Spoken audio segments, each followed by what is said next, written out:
que a palestra de hoje possa ir ao encontro das nossas mais profundas necessidades e que esses espíritos amorosos possam nos assistir nesses momentos preciosos. Bom, hoje nós vamos nos referir à obra básica O Céu e o Inferno. Essa obra foi editada 2 anos após o Evangelho segundo o Espiritismo. Ela vai tratar sobre a justiça divina que nos aguarda, todos nós, após o nosso desencarne. Essa justiça ela é perfeita e vai nos classificar como espíritos felizes ou não, conforme tenhamos cumprido bem ou mal aqui na Terra as nossas tarefas. Então nós vamos encontrar, logo no capítulo 1 dessa obra, o futuro e o nada. Vamos então a essa leitura. Nós vivemos, nós pensamos, nós agimos. Eis o que é positivo. E nós morremos, o que não é menos certo. Mas, ao deixar a Terra, para onde vamos? No que nos transformamos? Estaremos melhor ou pior? Seremos ainda nós mesmos ou não mais o seremos? Ser ou não ser, essa é a alternativa. Ser para todo sempre ou nunca mais ser? Tudo ou nada. Viveremos eternamente ou tudo estará acabado para sempre? Vale a pena pensarmos em tudo isso? Toda criatura humana sente a necessidade de viver, de gozar, de amar, de ser feliz. Diga-se àquele que sabe que vai morrer, que ele ainda viverá, ou que a sua hora foi adiada. Diga-se, sobretudo, que ele será mais feliz do que já foi, e o seu coração palpitará de alegria. Mas de que serviriam essas aspirações de felicidade se basta um sopro para dissipá-las? Haverá alguma coisa mais desesperadora do que essa ideia de destruição absoluta? Sagradas afeições, inteligência, progresso, saber laboriosamente adquirido, tudo seria destruído, tudo estaria perdido. Que necessidade teríamos de nos esforçar para sermos melhores? De nos constrangermos na repressão das paixões, de nos fatigarmos no aprimoramento do espírito, se de tudo isso não iremos colher nenhum fruto? E, sobretudo, diante da ideia de que amanhã talvez tudo isso não nos sirva para nada? Mas se assim fosse, a sorte do homem seria 100 vezes pior que a sorte do bruto. Porque este, o bruto, vive inteiramente no presente, na plena satisfação dos seus apetites materiais, nada aspirando para o futuro. Uma secreta intuição, então, vai nos dizer que isso é um absurdo. E no capítulo 2 desse mesmo livro, nós vamos encontrar o porquê dos espíritas não se preocuparem com a morte. Vamos lá, então.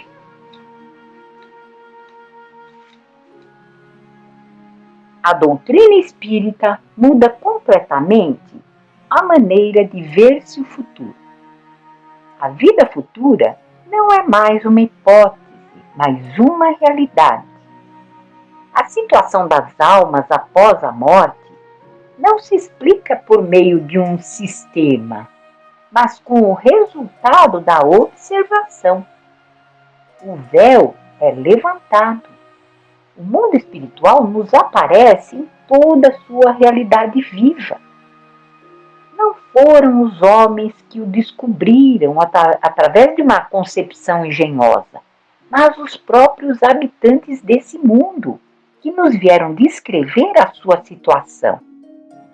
Vemos-los ali em todos os graus da escala espiritual, em todas as fases da aventura e da desgraça. Assistimos a todas as peripécias da vida de além-túmulo. Está nisso a causa da seriedade com que os espíritas encaram a morte, da calma dos seus derradeiros instantes na Terra. O que os sustenta não é somente a esperança, mas a certeza. Sabem que a vida futura não é mais do que a continuação da vida presente em melhores condições. E esperam com a mesma confiança com que aguardam o nascimento do sol depois de uma noite tempestuosa.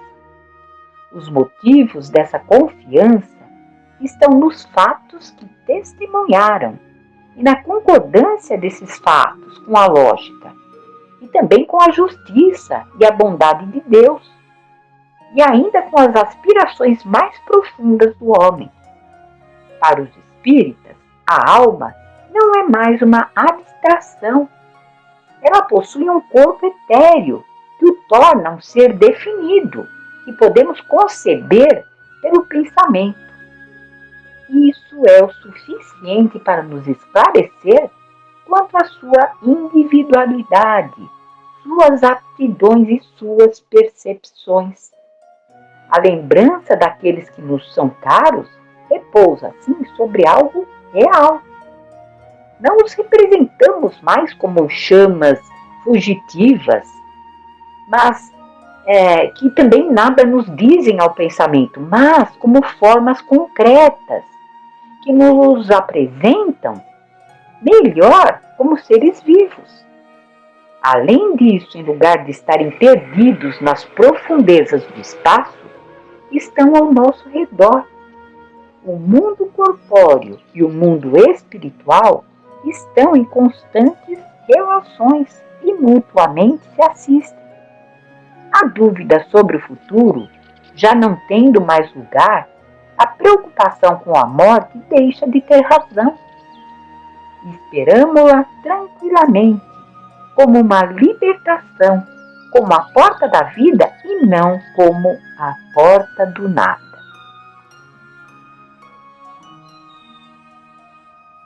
E no livro Obreiros da Vida Eterna, André Luiz, pela psicografia de Francisco Cândido Xavier, ele acompanha um grupo de trabalhadores e nos traz a notícia desses trabalhadores espirituais na tarefa de assistir o desencarne de obreiros, de indivíduos encarnados que possuíam méritos pelo tempo dedicado ao serviço do bem. Antes de atingirem a crosta, a equipe espiritual para nos umbrais mais pesados e se estabelece na casa transitória Fabiano de Cristo, instituição dedicada ao auxílio dos irmãos sofredores daquelas regiões e também dedicada à hospedagem de trabalhadores em serviço na cruz. A casa é transitória, pois de tempos em tempos é necessário que ela mude de lugar, devido à passagem de um fogo purificador, como é chamado no livro, um fluxo energético que atravessa as regiões dos umbrais pesados para dissipar as energias negativas acumuladas pelas mentes sofredoras e persistentes no mal. Segundo a descrição do livro, esse fluxo se assemelha a raios, fazendo parecer que queima as energias deletérias por onde passa. Daí a analogia que é feita com o fogo. Durante a passagem pela casa transitória, André Luiz tem contato com um caso de um padre que permanece nas regiões das sombras. Esse irmão encontra-se revoltado por estar nessa situação de sofrimento, pois, segundo ele diz, lhe haviam prometido o céu ao ser ordenado durante a experiência física. E ele, acreditando-se salvo através da batina, cometera muitos erros e acabou envenenado por um homem que se acreditava caído em sua dignidade. Assim foi que encontrou-se no umbral após o desencarne. Nesse momento, entra em ação outro padre desencarnado, dedicado ao esclarecimento das almas que se dedicaram à religião católica. É interessante notar a dualidade nesse ponto da obra, mostrando que não é a crença que fará a diferença nos destinos do homem após a morte, mas sim a sua conduta enquanto eles eram encarnados. Quantos de nós não julgamos os irmãos de caminhada pelas suas crenças? Estaremos nos conduzindo melhor do que eles para poder julgá-los? Onde nos encontraremos após a morte? Ainda na casa transitória, acontece um fato interessante, uma psicofonia entre os espíritos. Percebemos aqui o possível intercâmbio por vias mediúnicas entre espíritos desencarnados que vibram em faixas muito diferentes entre si. Através dessa comunicação são dadas algumas instruções ao grupo de trabalhadores. Seguindo para a crosta, André Luiz acompanha o caso de 5 desencarnantes. O processo de desencarne é bastante demorado, necessitando o acompanhamento contínuo dos amigos espirituais. A partir das narrativas, notamos que cada desencarne é diferente. Cada um tem as suas diferenças, as suas peculiaridades. Um dos casos é de um senhor que acaba recebendo uma injeção letal para acelerar a sua morte. Apesar do esforço dos amigos espirituais para dissuadir aquele médico daquela ideia. Um valoroso ensinamento mostrando que cada segundo da vida ele é importante. Como já comentado, o desligamento é um processo demorado e delicado. Nesse caso, os trabalhadores são obrigados a desligar aquele desencarnante com urgência, já que o organismo já começa a sentir os efeitos da morte física, trazendo sofrimento ao espírito. Isso nos faz lembrar das discussões que são feitas acerca da eutanásia, que é legalizada em alguns países, e do tamanho engano da humanidade em acreditar ingenuamente que assim estarão aliviando o sofrimento dos entes queridos. Outro caso do livro é de um trabalhador que possui lar equilibrado com a família voltada ao bem. O irmão percebe que o momento do seu desencarne se aproxima e pede à família que faça o evangelho no lar ao lado do seu leito. Nesse momento, a equipe espiritual aproveita as emanações de amor e harmonia para trabalhar no organismo do desencarnante, realizando o desenlace algumas horas depois. Em outro ambiente, encontra-se outro irmão hospitalizado, cuja família está muito apegada à sua presença física, desejando a melhora do doente a qualquer custo. Então aí, os amigos espirituais trabalham no organismo do doente para que esse apresente melhoras, acalmando a família. Assim, a esposa e os demais parentes vão para casa descansar, aliviados pela aparente melhora, quando então os amigos espirituais conseguem finalmente iniciar o processo de desligamento do espírito.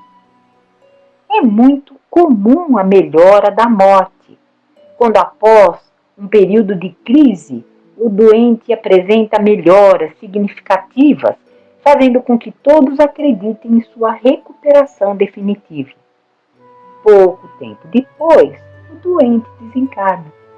Às vezes, a espiritualidade necessita acalmar o coração daqueles que velam pelos enfermos, pois o desejo de reter o familiar conosco, fruto do nosso egoísmo inocente, dificulta o trabalho da espiritualidade em realizar aquele processo de desencarnação. Muitas vezes temos dificuldade em aceitar que a desencarnação é um processo necessário, que faz parte da própria vida. Não sabemos ainda lidar com a ausência daqueles que amamos e ingenuamente queremos retê-los, acreditando que isso seja o melhor para eles. Porém, devemos nos lembrar que Deus é sábio e confiar em seus desígnios. Afinal, a morte é apenas uma viagem e um dia nos encontraremos todos em outra estação. Houve também um caso interessante de uma trabalhadora que tinha tantos méritos e tamanha evolução espiritual que ela mesma trabalhou no próprio desencarne, desligando seu corpo e seu espírito fio a fio.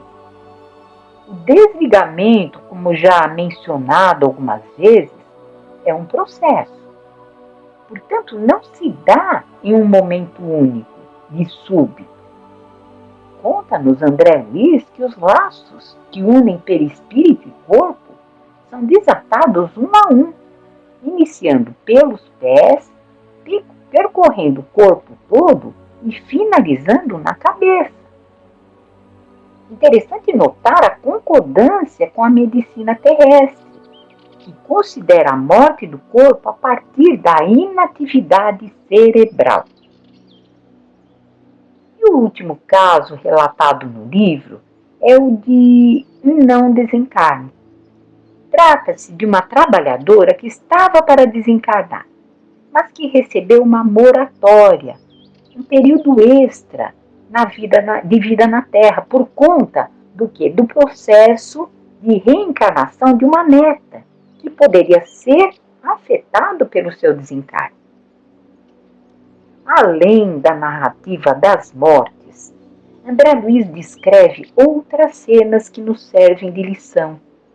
Uma delas é o nosso comportamento em velórios, perante aqueles que partiram e perante seus familiares. Conta-se das conversas sem propósito, das fofocas, de como isso influencia no desligamento do espírito em relação à matéria. Pois apesar de não mais estar ligado ao corpo, o espírito permanece em processo de adaptação ao mundo espiritual. Precisamos nos recordar que tudo que dizemos, pensamos, a maneira como agimos, gera fluidos que interagem com o meio em que estamos, podendo auxiliar ou atrapalhar os processos de desencarne, no caso em questão. Depois do velório, vem o cemitério. As cenas narradas por André Luiz são aterradoras. Espíritos ainda nas sombras vampirizam aqueles espíritos que desencarnaram sem o preparo necessário para encarar a vida de além-túmulo. Viveram de tal forma que não lhes foi possível o amparo espiritual no momento do desencarne, devido à faixa vibratória em que se encontravam. E aqueles últimos fluidos vitais presentes no organismo de todos os recém-desencarnados são sugados pelos irmãos menos felizes que persistem em fugir do bem. É claro que eles não estão desamparados, pois nenhum ser na criação permanece desamparado. Equipes especializadas no trabalho, nos cemitérios, ficam a postos, esperando o momento oportuno para agir em favor dos irmãos subjugados ao sofrimento. E voltando aos momentos finais da vida corpórea, André Luiz nos alerta, através da narrativa, sobre os assuntos que deixamos pendentes aqui. aquele remorso, aquela pessoa a quem fizemos algum mal, aquela situação não resolvida, podem atrapalhar o momento do desencarne. O ideal é que resolvamos esses assuntos enquanto nos sobra vitalidade. Porém, no caso de não ser possível a reparação em vida, que não nos fixemos nesses assuntos no momento do desencarne, pois esses também podem dificultar o desenlace. Por fim, a mensagem que fica nessa obra é bem viver para bem morrer. Que possamos levar nossas vidas da melhor maneira possível, viver com alegria, respeitar o próximo, fazer o bem quando tivermos a oportunidade, tentar ser melhor a cada dia. Não nos tornaremos perfeitos em uma encarnação. Cometeremos erros, mas que nosso esforço, a nossa vontade e o esclarecimento que esses irmãos amorosos nos proporcionam possam nos tornar mais confiantes na justiça divina. Pai nosso que estais no céu, santificado seja o vosso nome. Venha a nós o vosso reino e seja feita a vossa vontade, assim na terra como no céu. O pão nosso de cada dia nos dai hoje, Senhor. Perdoai as nossas dívidas assim como perdoamos aos nossos devedores. Não nos deixeis cair em tentações, mas livrai-nos de todo o mal. Muita paz a todos e até uma próxima oportunidade. Que assim seja.